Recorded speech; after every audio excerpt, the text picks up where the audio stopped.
Hello friends, welcome back to my channel. আশা করছি আপনারা সবাই ভালো আছেন।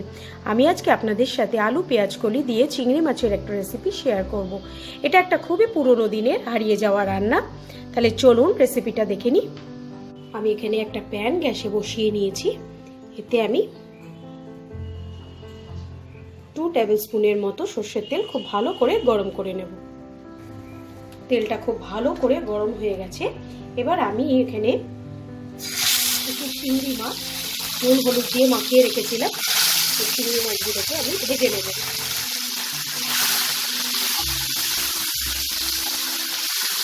এই চিংড়ি মাছগুলোর থেকে আমি মাথাগুলোকে বাদ দিয়ে দিয়েছি। মাছটাকে আমি হালকা ফ্রাই করে নিয়েছি 2 মিনিটের মতো, তা নাহলে এটা স্টিপ হয়ে যাবে। তবে মাছগুলোকে আমি তুলে নেব।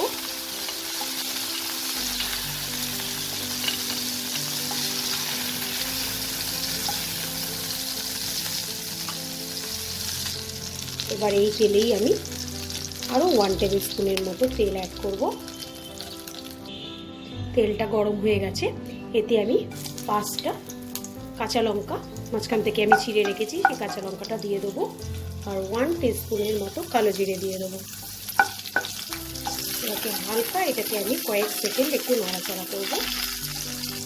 এবার এতে আমি একটা মিডিয়াম সাইজের পেঁয়াজ ভালো করে কুচি করে নিয়েছি, পেঁয়াজ কুচিটা অ্যাড করে দেবো।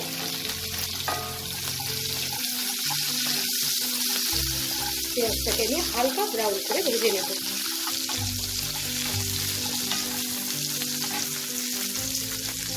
পেঁয়াজটাকে 1 মিনিটের মতো নাড়াচাড়া করে নিয়ে এবার আমি সরু সরু লম্বা লম্বা করে আলু কেটে নিয়েছি।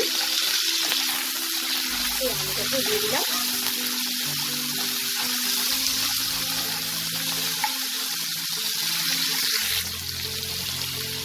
এতে আমি অল্প একটু নুন, 1 চিমটে একটু হলুদ দিয়ে আলুটাকে লাল করে ভেজে নেব।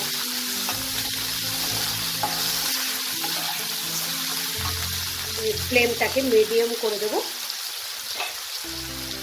আর আমি প্যানটাকে ঢেকে ঢেকে এবার আলুটাকে ভেজে নেব। আলুটাকে আমি 3-4 মিনিটের মতো ঢেকে আমি ভেজে নিয়েছি। অনেকটা নরম হয়ে গেছে। এবার এতে আমি ছোট ছোট করে কেটে রেখে পেঁয়াজ কলিগুলোকে দিয়ে দেবো।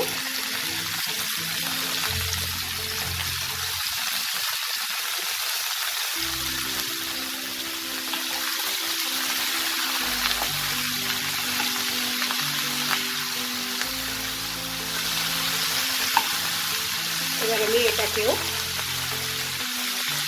2-3 মিনিটের মতো ঢেকে রান্না করব। পেঁয়াজ কলিটাকেও আমি 2 মিনিটের মতো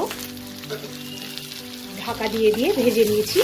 মাঝখানে ঢাকাটাকে খুলে 2-3 বার একটু নাড়া দিয়ে দিয়েছিলাম।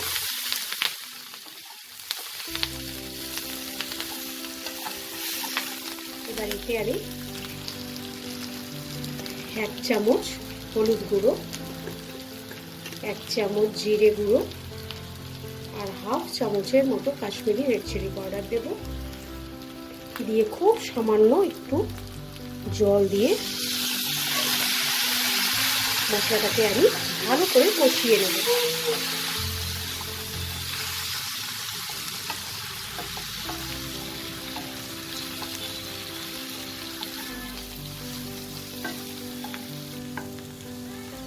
মশলাটাকে আমি 1 মিনিট একটু নাড়াচাড়া করে খুব ভালো করে কষিয়ে নিয়েছি। এবার এতে আমি খুব সামান্য একটু জল দেব, কারণ এই রান্নাটা একটু মাখামাখাই ভালো লাগে। তাই যাতে মশলার সাথে ভালোভাবে সব কিছু মিশে যায় আলু পেঁয়াজ কলি, তার জন্য অল্প একটু জল অ্যাড করলাম। আর এতে ভেজে রাখা চিংড়ি মাছগুলো আমি অ্যাড করে দেবো।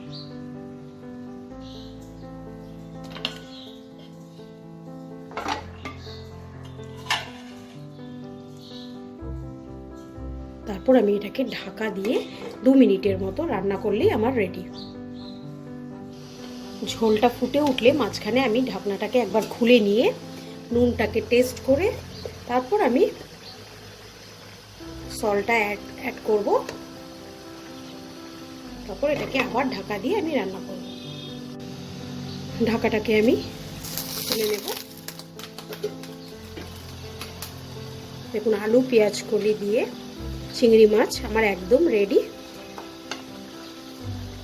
এটা হালকা এরকমভাবে আমি একটু নাড়াচাড়া করে দিয়ে আমি সার্ভিং বলে এটাকে বেড়ে নেব। আলু পেঁয়াজ কলি দিয়ে চিংড়ি মাছ আমার একদম রেডি। আপনাদের যদি আজকের রেসিপিটা ভালো লাগে লাইক শেয়ার করার অনুরোধ রইল। আর যারা আমার চ্যানেলটাকে ফার্স্ট টাইম ভিজিট করছেন তাদেরকেও অনেক অনেক অনুরোধ, আপনারা আমার চ্যানেলটাকে সাবস্ক্রাইব করে আমার পাশে থাকবেন। আজকের মতো বিদায় জানাচ্ছি, আবার আসবো নতুন কোনো এক রেসিপি নিয়ে। বাই।